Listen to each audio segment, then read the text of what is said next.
भाजपसोबत जाण्याची काहींना तहान लागली आहे, पण तहान लागली आहे म्हणून कोणी गटाराचं पाणी पित नाही. पवारांच्या राष्ट्रवादीतील नव्या पिढीला राऊतांचा डोला. माझ्या मंत्रिमंडळातल्या कुणालाही चुकीचं काम करू देणार नाही, मी त्याला रोखण्याचं काम करेन. एक्सप्रेस अड्डा या कार्यक्रमात मुख्यमंत्री फडणवीसांचं वक्तव्य. शरद पवार पराजयाचा विचार न करता सातत्यानं काम करतात. मुख्यमंत्री फडणवीसांकडून शरद पवारांचं कौतुक. 2019 मध्ये ठाकरेंनी धोका दिला. राजकारणात कुणी हाताची घडी घालून बसून राहू शकत नाही. राजकारणात वाट शोधावी लागते आणि जिवंत राहावं लागतं. फडणवीसांचं वक्तव्य.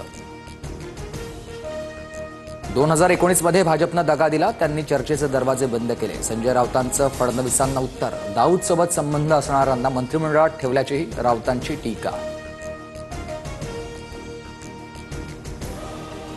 अजितदादा आणि शिंदे दोघेही संवादात चांगले नाहीत. एक्सप्रेस अड्डा कार्यक्रमात मुख्यमंत्री फडणवीसांचं वक्तव्य.